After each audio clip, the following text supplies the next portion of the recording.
Ladies and gentlemen, the most interesting and useful part comes at the end. It's truly useful. Now, a well-known Italian gangster who in Russian is called an authority has spent 7 years in prison. What is he known for? He is known for coming up with a scheme to launder millions through gasoline sales. By the way, this scheme was also used by our fellow countrymen in New York and New Jersey, for example, Narat Balagula or Balagula, Yevzy Agron, Aaron Misilovan, Albert Friedman, and many, many others. The Italian's name is Michael Franzisi. Well, I'm almost sure I pronounced his last name wrong. He was a capo or captain in the Colombo crime family in New York, and he is the architect, as we say, or the creator of this very scheme. Michael was making $1 million a week on fuel schemes back then, which, again, at that time was absolutely fantastic. But as life shows, it seems that the Somali Mafia scheme might not even be the biggest in the country. Let's take a look at other states as well, which means it brings in much more money. There is no other option, said Michael, that the state leadership listed by the governor, the attorney general, and the heads of all departments and agencies responsible for detecting taxpayer theft were aware. It seems, said Michael, that they weren't just fools, but actually covered up billions in outright theft just for the Somali votes in the elections. And by the way, says Michael, who calls himself a patriot of America, they knew that the money stolen here in America from us was going straight to Islamist terrorists in Somalia. He really doesn't like it, by the way, and I really don't like it either. So, says Michael, the leaders of the Minnesota Democratic Party knew that tens and hundreds of millions were going to arm people who kill Americans. So, at the end, Lord, at the end there will be the real bombshell. I want to share it soon, but I need to reach that point first. Also, from what we've seen so far, everything is very simple. You open kindergartens, food service points, nonprofit organizations, all only on paper. You submit documents stating that you are feeding tens of thousands of children. You bill the state and federal authorities for food and care that don't actually exist. It's simple. Transfer money to other companies, then move it into cars and houses. Believe me, I know. Sometimes you leave the country. I did that myself. Those were gasoline taxes, not school lunches. We didn't touch school lunches. We didn't harm children. We didn't harm families. In that sense, it's interesting that the Mafia, the mafiosi, are proud that they didn't do harm to the country's population. It's crazy, but I get it psychologically. It's fascinating. They even, as they say, well, at least that's how he tells it, they actually gave back. They sold gasoline, as I understand it, to the poor at reduced prices. Well, that's Marxism, but it doesn't matter. They sold gasoline at reduced prices, and they called themselves Robin Hoods. They knew who Robin Hood was, they had read the book, they understood what they were saying. So they made huge amounts of money, kept it for themselves, but at the same time shared with the people. We created shell corporations. We collected tax from wholesalers, sometimes from the station owner and or at gas stations. We collected the tax, but we didn't pay it to the government. We kept the money for ourselves. But we also returned part of that money to consumers, that is, to taxpayers, in the form of lower gasoline prices at gas stations. We didn't take everything. We gave some back to consumers, so they paid less at gas stations. That's why they called us Robin Hood. But you understand that these Robin Hoods would come to the owner, let's say, of a gas station with an offer to cooperate, or, well, you know, you'll die, and first we'll kill your family, your children. So the very thing that Michael doesn't consider to be evil, because it's just part of business negotiations. By the way, I don't think there was anyone who said, no, kill me and my children, but I won't cooperate with you. I strongly suspect that no one refused and no one ran to the police. We didn't take everything, unlike the greedy criminals in that scam in Minnesota. They took everything. They stole all the taxpayers' money. They had a different product, but they had the same bandit mentality. They were robbing the taxpayers' money. They did it with a pen and a government program. We did it back then with a license and a little persuasion on our part, thieves. A little persuasion, he said, in plain language. It's an explanation to the business owner that some part of his body will be cut off. An explanation of which part, how, and who exactly will rape his daughters. This is not careless documentation, and there are a couple of big red flags here. The scale of this, when you're embezzling hundreds of millions of dollars, and now over $1 billion, many billions, as part of alleged social services fraud in a single state. This isn't a mistake, it's a business model. That's the first red flag. The second red flag is the patterns. A lot of daycares and food sites without any children, on-site, locked doors, reused addresses, but everyone is billing like crazy. That's how they spread the risks across the whole network. Why didn't Tim Walz know about this? Why didn't Ilhan Omar know about this? Why didn't any government officials know about this? The doors were locked, no children were present, yet they still billed the government because they were all involved. Don't let them manipulate or deceive you. Tim Walz up there is blaming everyone else. He's now out of the governor's race. He might go to jail. He should go to jail. He needs to be held accountable. Remember, all the responsibility is on me. The one at the top, take responsibility. They never do that. Biden didn't. Walz isn't going to. They won't do it. People in power, they don't take responsibility. That's the second red flag. Third, the timing. Much of this came from emergency COVID funds and loosely regulated social programs that prioritized quick payments over strict oversight. Professional scammers become active at times like these. A significant part of this, thanks to emergency funds, operated on the principle of pay first, and then it's at such moments that professional scammers become active, not only in Minnesota.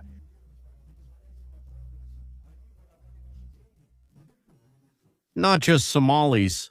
After this comes the best part, ladies and gentlemen, the very sweetest. Take a look at the kindergarten, now organized by Iranians instead of Somalis in the state of California. Without checking anything, not even once, they issued a license and again, never visited the place, paid this particular kindergarten $14 million, never once checking. No, they didn't. And well, it really looks like there will never be any children there, and there can't be any children there. That's why they were given a license, why they've been paid for years without a single inspection.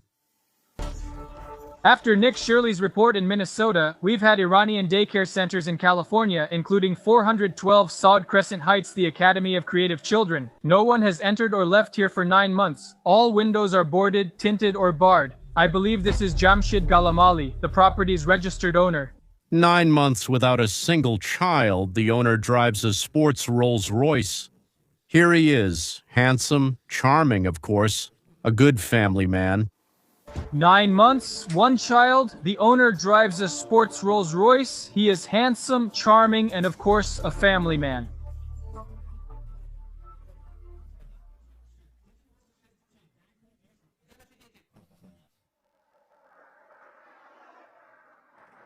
Oh, look! He's disabled. How did you get in? Do you read English? This is a certificate for kindergarten. This is the emblem of California. This is from the Department of Social Services. Did you get your grants for the non? Looks like an emblem. You got 12 properties in Zalief and Southern California. I know your plan. More money. I see everything. You allocated $42 million to Karen Bass just for her election campaign. You are here? He acts like he's in charge, pretending to be a lawyer with his folder. Go back to your cockroach office. After receiving $14 million for this so-called kindergarten, totaling $42 million. So, from whom? From us, from the states he transferred? Maybe I don't know exactly, if there's one owner or several. $2 million to the local Democratic Party to ensure the right elections so that they would choose someone who would continue to cover for them. These and other scams, I meant to say businesses. I realize that this is not business advice at all, it's just fraud, that's all. And the owner, just take a look. He actually got really scared. Hey, get back to your cockroach office. Hey, go crawl back to your cockroach office. Get out to your cockroach nest. And he tried to push or do something there, but after glancing nervously at the camera, he didn't. He's not Somali after all, he's Iranian. It's a completely different mentality. but the desire to steal is about the same. He decided to explain to the blogger why he steals. You know, so the fool would finally understand. I have a family, kids. I just have a business. I'll go, register it at the office. They'll give me a certificate, and that's it. Hey, nice watch. How did you get the watch in the car? Did you hit the jackpot or do you make $1 million? 200? I don't get it. And suddenly he remembered that he was advised to pretend he didn't understand a word of English, but he still decided to explain on camera what exactly he spent $42.3 million on. Maybe that's why I came to America. Look at this. Do you think making a building meet code for a kindergarten is cheap? I'd rather buy 4 more like this. Look, it's a beautiful Rolls-Royce, an American car. Come here. He'd rather buy 4 Rolls-Royces than fix up a kindergarten. But according to him, he's a decent man, so he painted, patched, and scraped. Well, I mean, he spent maybe as much as $3,000, or maybe even more. He could have not done any of this at all, but he's a good man and did it for the people, for the country. But I have to establish what needs to be established in order to become the next generation of wealthy people in my family. Look, our floor was collapsing right into the sewer, so we had to cut, snip, snip, snip, snip, remove the soil, do a soil analysis because we're next to a gas station. You see? This isn't the end, and we have to keep an eye on Jamshid, on all the Iranian scams happening here in California. Oh god, it's Jamshid again. He beat him up. You want to pay there, you want to pay there. I don't understand what this is. As the host explained to us, this is only the beginning of the investigation into the fraudulent corruption scandal, Iranian migration connected to the Democratic Party, in this case, California. We forgot about the small stuff in Minnesota. Now we've moved on to serious business and money in California, and this promises to be much bigger than in tiny Minnesota. But the theft is based on the same principles. Bribe, register, get without verification, and share. The principles are the same as the Italian, Somali, or any other mafia. So, where did the government fail? You already know this part, but it's still worth saying. The state received warnings about fraud in the programs for years. Timo Wolze was warned, according to whistleblowers, but he was supported by the Somali community, so he wasn't going to turn them in. Don't let him say differently. The daycare scams, feeding our future, welfare fraud, and they delayed shutting it down. They knew why. Politics was involved here. I'm letting you steal billions from American citizens, not caring if the money ends up, say, in Somalia with terrorists. For what? To kill Americans? What else could it be for? The main thing is that, in gratitude, you vote for our great Democratic Party. Hooray, and here's a bit more wisdom from the godfather of the Mafia, Capo from New York. When I was stealing gas taxes, the government couldn't keep up with us either. Once they acted, people were charged, many imprisoned, including me. I faced a huge fine and restitution. Then came confiscation. They took my plane, my helicopter, the money I had in the banks. They went through me like Grant went through Richmond. But what's going on here? A real hammer came down on us. Billions of dollars are disappearing in Minnesota. And only when you're an ordinary YouTuber, yes, you, that guy, Nick, start filming empty centers, then someone finally starts to move, and the funding ends up being frozen. How do you explain that? They allowed it with us, but didn't allow it before. They persecuted me for 7 years. Do you know how many people were caught, accused, or given heavy prison sentences? But just not in the government. In the government, you know, there's a big fuss. Congress makes a whole story out of it. Who was held accountable? We haven't seen anything yet. Let's see what happens. But so far it turned out to be that guy, Nick Shirley, who went there. The young guy did this investigation himself, and now everyone knows about it. From the Mafia's point of view, from the perspective of a gangster like me, this is just classic. Control the documents, not the goods themselves. You don't need real gas or a real kindergarten. You need believable paperwork and a compliant bureaucracy. You need to have bureaucracy. Well, the city or state leadership on your side. And then millions, billions meant for children, the elderly, the sick, the lonely, war veterans. and people with disabilities. All of that is yours, and no one will catch you because you're needed by the party of democratic bastards robbing the city or state you live in. And now, in a minute, there will be instructions. You'll find out what in a minute. Dear viewers of the channel, if you're interested in this kind of content, please subscribe and hit the bell, but don't rush to leave, because the best part will be at the end. It's also strange to me that only 10% of viewers hit the like button. Why is that? You come to watch, you watch every time, but you don't hit anything, you don't react. So it seems like you enjoy it. If you do, show it and write what you like, and maybe write what you don't like as well. This country now owes $38 trillion. Do you understand why it's a scam? Government officials are getting rich, spending money they don't have on their personal programs, making their families wealthy, making people they care about wealthy, and companies they care about wealthy. They complain about billionaires, but they're the ones who made many of them billionaires. They created them because those people supported them in the elections. Don't let these people fool you. This country is in debt not because of you, not because of me, and not because of anyone else. It's because of them. And finally, to wrap up, here's a piece of advice from an experienced mobster on how to best organize a criminal business, if you're considering going down that path, of course. Many places, many companies, but behind the scenes, it's the same people. If one collapses, the others keep working. It's a financial pyramid. We had the same thing. Yeah, it was a chain scheme. One shuts down, you open up in another place, you just keep working.